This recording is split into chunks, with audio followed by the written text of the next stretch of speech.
Found myself trapped in a whirlwind of accusations and violent threats from my fiancé, unsure if his jealousy would turn deadly. George and I have been together for a long time now. He's planning to propose to me this summer after I graduate. I'm going back to college for a second degree. We're deep into planning our wedding and honeymoon, dreaming up our future house, and even talking about the child we might have someday. Things are as serious as they can get between us, and we're truly in love. But that love hasn't come without a fair share of trouble. Our combined anxiety has thrown wrench after wrench into our relationship. I still struggle with the trauma of being abandoned and left to fend for myself as a child, and George is haunted by demons of his own, a history of abuse at the hands of his father, brother, and ex-wife, who all hurt him mentally and physically. But George, when he's himself, is incredibly sweet and loving. He goes out of his way to support and encourage me, and I never doubt that he wants my happiness. There's a deep contrast in him, almost like a Jekyll-Hyde split. Sometimes I have to remind myself that the wonderful man I love is the same person who, in a switch, can become someone completely different. When he asked for a prenup, I understood. His ex had stolen everything, leaving him homeless for months, and whenever he gets nervous and withdrawn because I'm stressed, I know it's because his father used to become abusive in stressful situations. I try to be compassionate. But lately, the ground between us feels unsteady. Over the past months, about every 2 weeks, George has started asking if I'm cheating. His ex cheated on him several times, and I try to be understanding. Anxiety can twist the mind. Each time, I've been patient. I always let him see who I'm texting or Snapchatting, let him answer my texts when he hears the alert, and I share my call logs. Other times, though, it gets more intense. One time he insisted he knew I was cheating because he found, buried in the trash, a carry-out bag and the remains of a dinner for two from a restaurant he'd never seen before. I explained it was from the week prior. I'd had lunch with my sister at a cafe, and the leftovers had just gone bad. He only believed me after I dug up an Instagram picture of that meal, snapshots of me and my sister in the same place. Another time, he confronted me, insisting he knew I was cheating because he'd seen a photo on Meet Me in my underwear, someone else's house. When I asked him for the picture, he said it had already been deleted, and admitted it only showed me from the shoulders down. I offered to let him check every piece of underwear I owned to see if it matched. He admitted, after searching, that the woman was wearing a black bra, and he remembered I don't even own a black bra, since I wear white shirts all the time, and it would show underneath. Only then did he calm down. But nothing compared to the most recent episode. This past week, midterms had me studying nonstop at the library, always in the same spot by a window. Sometimes George would come, bring me food, help me with flashcards. When I'm stressed, I get quiet and withdrawn, not out of anger, just out of sheer overload. George started getting more and more anxious, which all seemed to explode on the night I accidentally knocked over a glass of water and swore out loud. He wasn't even in the room, but when he heard me curse, he accused me of taking my stress out on him. I apologized over and over, even when I'd done nothing to him, but he remained moody and withdrawn. The next day, tired and overwhelmed, I boxed up things to send to my parents. Suddenly loud music blasted from the kitchen, George cooking dinner. We always cooked together, but this time he refused to let me in, insisting I was being rude and citing wrong after wrong. Even after I apologized for every supposed slight, he wouldn't let it go, clinging to the past as ammunition. It escalated. I shouted back that he was making my life hell, and he called me a cunt and a stupid bitch. I snapped, calling him a childish asshole.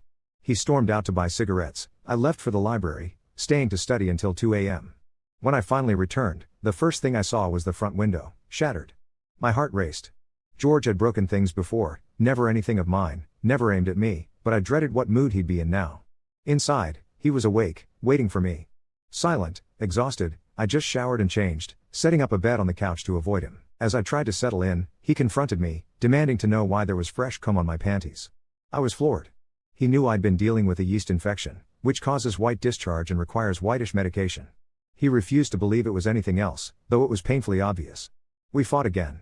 I pointed out my yeast infection. After a moment, he abandoned the accusation, shifting focus to all the ways I'd apparently disrespected him that week. He said I never walked him out of the library when he left. I explained it's because I still had more to study when he had to leave, and he usually wanted me to stay and focus. He accused me of being ungrateful for the food and flashcards he'd brought, but I remembered thanking him, and when pressed, he confessed he was just grasping at straws, but still felt disrespected. I told him this was his anxiety talking, pleaded with him to remember we're best friends, we love each other. I'd never hurt him. He scoffed, told me to go talk to my therapist, he doesn't believe in therapy, and kept yelling until I hid under covers, ears plugged, crying. He shouted that I wasn't a victim and finally left me alone. I barely slept from anxiety, and the next day, exhausted and red-eyed from crying, I failed an exam I needed to pass. By the next afternoon, we spoke again. He confessed, he knew there hadn't been anything on my panties, because he had driven by the library several times and seen me studying. Knowing he had proof and still went ahead and accused me made me deeply uneasy. The next day, we watched Horns together. I mentioned I thought it was unrealistic how the best friend turned psychopath out of nowhere. George disagreed, said anyone could snap, that you never really know people, that underneath anyone could be hiding anything. He told me about the time his sister-in-law, married to his abusive brother, suddenly tried to strangle him. I know he distrusts everyone, but it unsettled me more than I wanted to admit. The tension these last few days has been unbearable. My stomach is knotted with nerves. Half joking, but searching, I asked him if he would ever kill me. He said no, but admitted he sometimes imagines punching me in the face. I admitted I sometimes felt like punching him too, but never would, and that if he ever did, I'd leave. He laughed it off, but then added, if you cheated on me, I think I'd be angry enough to try and kill you, and probably succeed.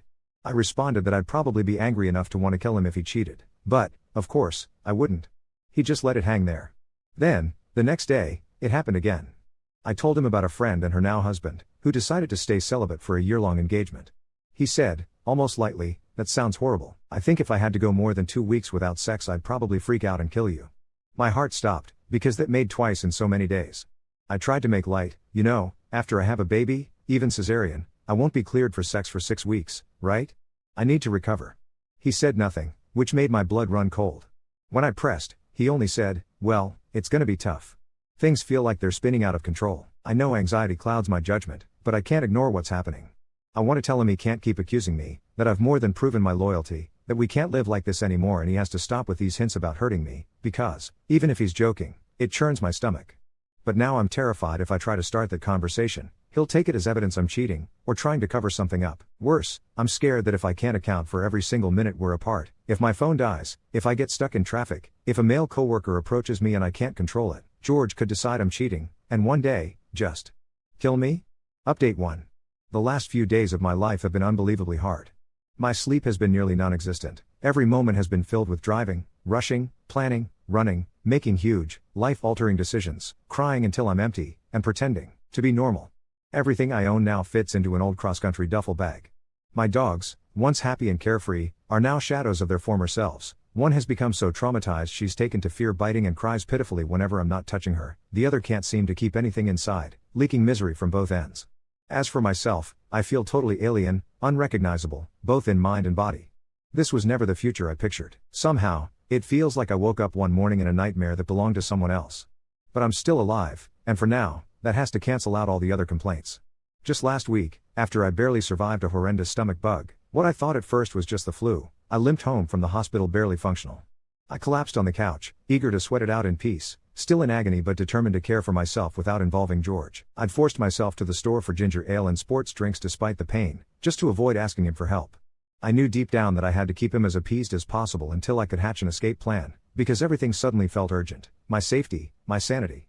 The responses and warnings I'd received from others about his behavior had finally scared me enough to act. As soon as I walked through the door, George greeted me with a glass of orange juice and insisted I drink until I threw up. The doctor had told me to avoid acid because my throat was raw, but he argued that purging myself was the best way to get the toxins out. Even though the idea of vomiting, again, turned my stomach, I managed a few sips. The juice seared my throat and made me feel worse, so I switched to ginger ale. That infuriated him. When I tried to explain about my throat, he just said, well, your throat's just gonna burn anyways. I had no clue what to do with that. Then he wanted my phone, allegedly to put on some music. Panic flashed through me. I remembered I'd had my /r/relationships post open on my Reddit app at the hospital. My mind raced, replaying every warning I'd gotten about what might happen if he ever saw my post. Lying there, feverish and weak, pure terror gripped me. If George found that post, I had no idea how far his anger would go. If I tried to intervene or act strangely, I knew he'd notice and search until he found something, anything, to confirm his suspicions. Helpless, I just watched him obsessively rifle through my purse, backpack, my car, twice. He called my phone, but it didn't ring. I'd put it on vibrate at the doctor's. For a fleeting moment, I thought I was safe, until he turned off the noisy air purifier, dialed again, and the faint vibration betrayed me. He fished it out of my jacket pocket, but to my amazement, he didn't find anything, just a blank home screen. He put on music and retreated to the computer room. I passed out from exhaustion. When I awoke later that night, I found George across from me, a beer in hand, his mood dark. He said his parents were getting rid of his childhood things, a conversation he must have had while I slept. I tried to express sympathy, but all I wanted was to sleep, not get dragged into a guilt trip. Again, he pressed the orange juice on me. I tried to explain, again, about my throat and stomach, but he muttered, sometimes I think people refuse to do things just because I ask them to. Maybe I should just tell people the opposite of what I want. I was terrified of what he might do. Powerless, I drank more juice, forcing myself until I retched from the pain. I actually blacked out for a moment, and tears slipped out from the agony of it. He stood by with a hand briefly on my shoulder as I retched, but then just left to watch YouTube videos, not a word of comfort or concern. Not even a good night. That was my breaking point. I decided then and there to wake up early and go to my therapist, desperate never to feel that helpless again, never to be so afraid over something as simple as whether I'd closed an app. The next morning, as soon as the center opened, I made my way in for a crisis walk-in and poured everything out. My therapist listened intently, confirming all my fears about George's behavior. He connected me to the university's Victims of Domestic Violence program. Even as I heard those words, it didn't feel real, me, a victim of domestic violence. But it was true. The aftermath was easily one of the most painful periods of my life, except, maybe, for the day I had to part with my dogs. The police were soon involved. I knew, the moment the police got called, there would be no turning back. George despised the police, and any hope of him forgiving me, or a life without fallout, evaporated instantly. I didn't want to punish him. For years, I'd tried to make his life easier, not harder. I wanted nothing except to slip away quietly, vanish, and go zero contact. But the domestic violence program mandated cooperation with the police, and, though I was terrified, I put my faith in professionals for once in my life. A kind-faced woman in a pink blouse appeared shortly after, introducing herself as a domestic violence advocate. She listened, truly listened, and made me feel cared for in a way I never had before. She handed me her chocolate bar, packed a bag with water and dog food for my pups, and walked beside me, her holstered gun visible at her hip, making me feel as safe as possible in that moment, while a team of officers escorted me into the apartment I'd called home, one last time. As I tore through my belongings, I sobbed hysterically. To anyone else, I must have looked weak, even pathetic, but to me, this escape felt less like liberation, more like losing the last things that made life matter. I left behind almost everything: the gaming PC I'd built, my dog's favorite toys, sprouting plants about to bloom, my sunflower dishes, my father's handmade, wooden bookcase marking my graduation from high school, my beloved, battered Harry Potter books, my sister's old comforter, precious cards from birthdays and holidays, reminders of better times. None of it fit in my bag. I mourned for those things, knowing they were just stuff but still hating to leave them. My dogs, already on edge, were even more agitated by the strangers and my tears. Somehow, I managed to gather them and what little I'd claimed, and we drove to the police station to discuss next steps. I delayed calling my family, partly because saying it out loud would make it real, and partly because I knew once George noticed I'd left, my world would explode. But I finally called my dad. He and my mom were out camping, hundreds of miles away in the wilderness. When I told my dad that things were bad and I didn't feel safe, he immediately invited me to join them. The remoteness was exactly what I needed, a place where no one could find me, where I could finally rest for a few days. About 3 hours into my 8-hour drive, I started getting bombarded with calls and texts. The advocate had given me some careful language to use for when George reached out, a brief text explaining that I didn't feel safe, needed space, and that he shouldn't contact me. But I was weak. I let myself read his barrage of heartbroken messages and eventually answered one of his desperate calls. He sounded panicked and crushed, telling me he didn't understand, that all he ever did was love me, that we were meant to be engaged. I cut him off, told him I didn't feel safe and didn't want to talk, that his behavior had become unstable and he needed help. He accused my therapist of poisoning me against him, said he wanted to talk to that fucking guy, then asked if I'd stopped my anti-anxiety meds. I cut him off again, repeated my boundaries, hung up, and blocked his number. I called my therapist to warn him, shaken by how quickly things could turn ugly. Minutes later, George made a threatening call to the therapy center, resulting in a lockdown. I have no idea exactly what he said, but I know my therapist had to be escorted home by police, and George was warned not to contact me or the center again if he didn't want to face arrest. The guilt ate at me. How many people had I endangered by my actions that day? Did someone who needed their own help get turned away because of me? Though my family isn't overly affectionate, when I arrived, my dad let me hold him and cry for a while before gently moving on and pretending nothing was wrong. He wiped my laptop and phone clean, cracking jokes about the dogs in school as if nothing had happened. That's always been his way: avoid talking about the bad stuff, keep things light, and it works better than you might think. He knew I was safe, knew I was getting help, and that, for him, was enough. I'm someone whose mother has always been especially sympathetic to George. She's always liked him, even told me at one point that he made me normal. When I confided in her that George felt controlling, she told me that I shouldn't push him away, that he was really nice and good for me, and controlling behavior didn't really count as a problem anyway. I didn't expect much support from her, to be honest. After all, this is the same woman who used to abandon me in parked cars and at her friends' empty homes when she went off to work, a job she clearly loves more than family, to an insistent, unhealthy degree. My dad, back then, worked night shifts and slept all day, and only landed a normal job when I was a teenager. My mother's advice has always been a mixed bag: Gems like tampons are for bad non-virgin girls, which makes even less sense since she's an extreme atheist. Writing is just a hobby, not a real job, and I've never been surprised your sister has more friends than you. To my sister, she'd say I was the prettier and skinnier one, so really, no one ever won. She grew up in an impoverished third world country, orphaned at 10, married a Hell's Angel through her teens and 20s, and survived him trying to stab her when she finally left. There have always been massive cultural, linguistic, and emotional gaps between us. I love her, I do, but I've learned not to take her advice too seriously. Still, her reaction to everything broke my heart. She kept trying to defend George, praising how kind and smart he was, grilling me for a blow-by-blow recounting of what happened, as if I'd gotten something wrong, puzzling over his delusions, wishing she could help him, even wanting to talk him into going to a hospital. Even when I tried to explain that he wouldn't accept help, didn't even believe he needed it, she couldn't let it go. Even if he magically went into treatment, I couldn't go back, but she really wanted me to stay and support him through these troubling times. To summarize her concern for me? I'm glad you weren't killed. That was it, just that one sentence. And then I had to get back to my life. The crisis shelter told me they didn't allow pets. My parents were too busy to take my dogs, so I had to figure out if I could kennel them until graduation or if it would be easier to rehome them. That thought devastated me. My dogs are my babies, my support system, the only souls left that I could hold and cry with during this nightmare, especially after George kicked them out of the bed. I couldn't bear to lose them. So, swallowing my pride, I reached out to Sarah, a friend I've neglected lately, mostly because with George, it's just easier to keep relationships to a minimum and not risk making him suspicious. Sarah was happy to hear from me. I asked if she knew someone who could take my dogs for a day or two, and she immediately called a friend who said yes. When Sarah asked if I was okay, I hesitated. I didn't want to lie, so I told her that things are really up in the air right now and I'd explain later. When my roommate got the news I'd be moving in, it was almost no notice. My advocate pushed to get me out as soon as possible. By the time my roommate heard, I'd already piled my belongings into her space. I left a Butterfinger and an apologetic note taped to her bedroom door, fully intending to bribe her into forgiveness later with booze in the fridge and welcome notes. I haven't met her yet, she's out of town, but the Game of Thrones magnets on the fridge seem promising for conversation starters. I made a few changes in my appearance to feel more secure on the streets. There's no way George knows where I am, but I still worry. I just hope the stun gun doesn't go off by accident in my pocket. Finding a kennel for my dogs took some searching, but I eventually found one that felt right: grassy playpens, shallow pools, fluffy dog beds, better amenities than some daycares I've seen.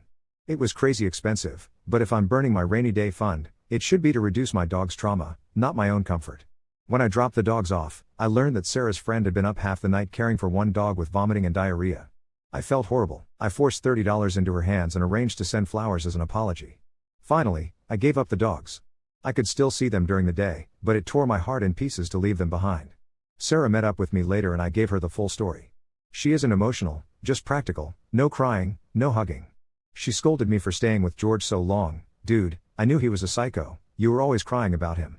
I wanted to tell you off but figured you were a grown woman, said I. Should have called her sooner, and actually approved of the changes I've made to my appearance, just instructed me to stick to darker clothing from now on. She took off her own jacket and handed it over. Then she compared my situation to J. Lo's in the movie enough, read me the synopsis off Wikipedia, and told me that next, we were going to watch it together, over drinks, except I said I'd stick to popcorn, not alcohol, for now, since I'm hovering on the edge of depression. For a little while, at least, Sarah made me feel human again.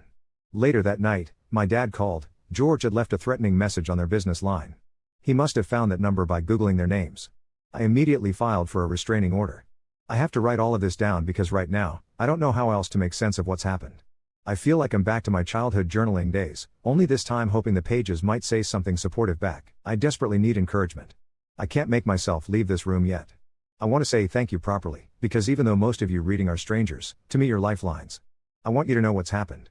Some of you wrote long, thoughtful words, some shared your own stories, gave me someone to talk to, or even offered a place to stay or a book to read. Most showed me more concern than my own mother.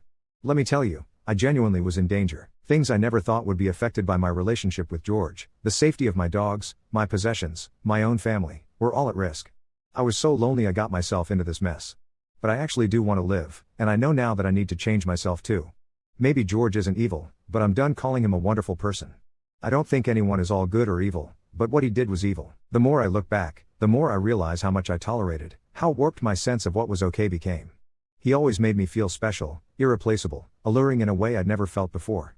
But he was sick, in a way beyond my help. Every time I fought back, every time I tried to leave, he pulled me back with that feeling of being cherished. It made it easy to ignore the big picture.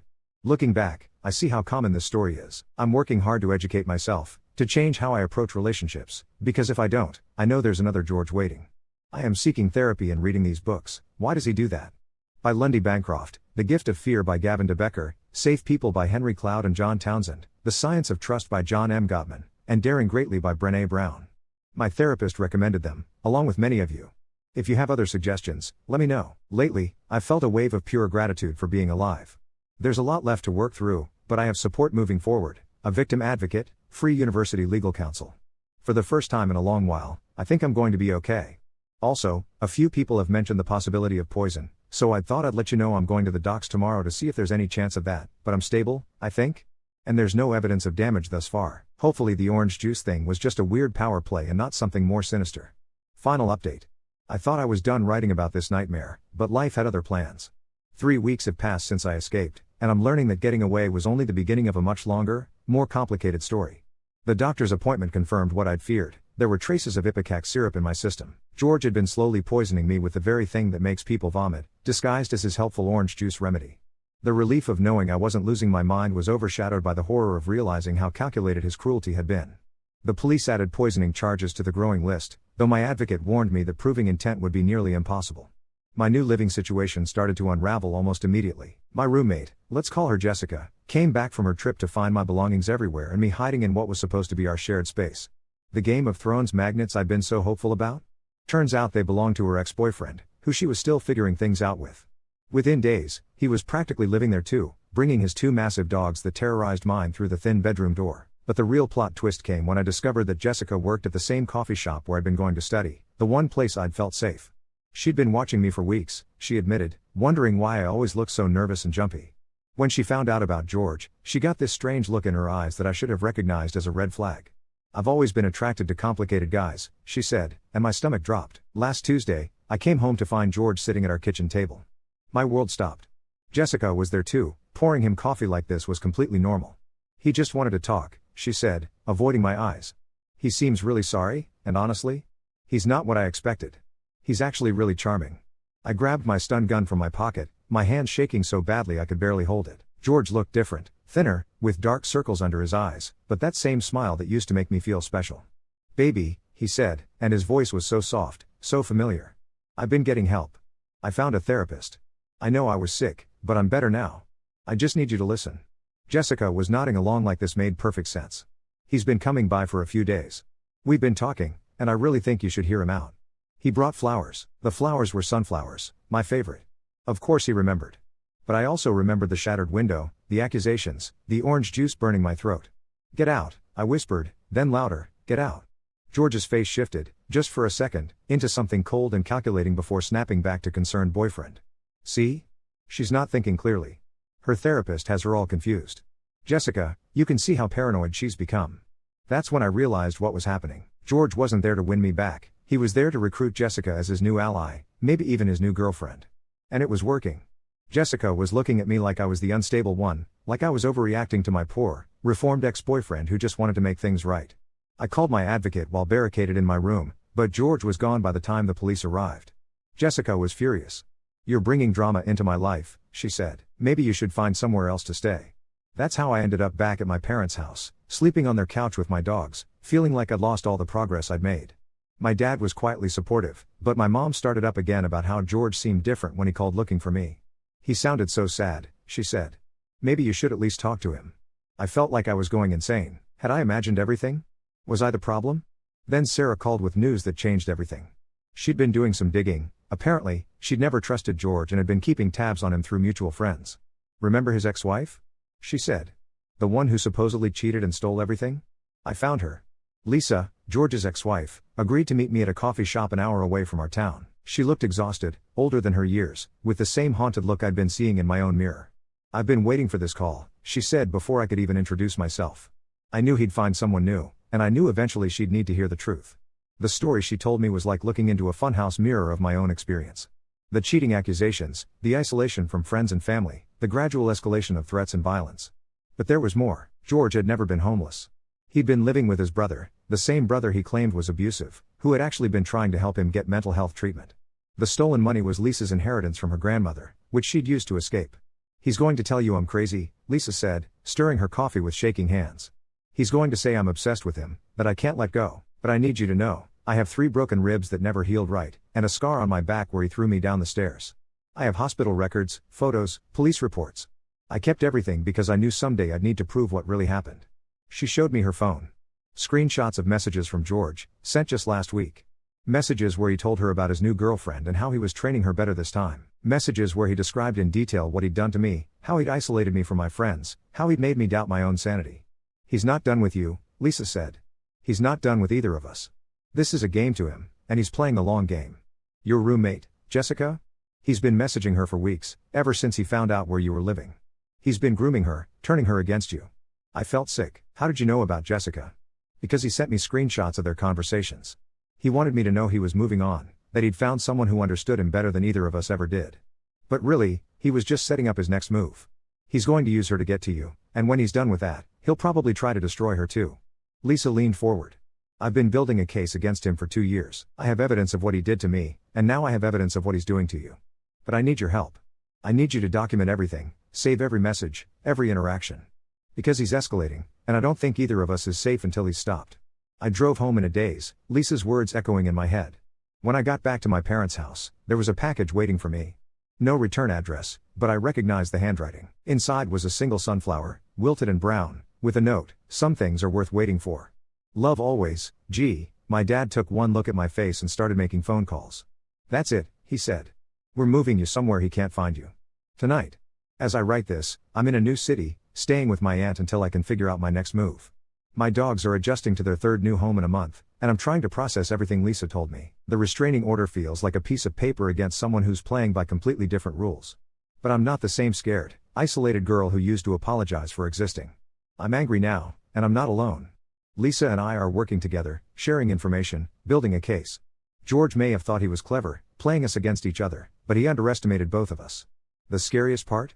I keep thinking about Jessica, and how quickly she fell for his act, how easily she believed I was the problem. I want to warn her, but I also know she won't listen, not until it's too late. George isn't done with me. But I'm not done with him either. And this time, I'm not running scared. I'm running toward something, toward justice, toward healing, toward a future where other women don't have to go through what Lisa and I have been through. The real fight is just beginning.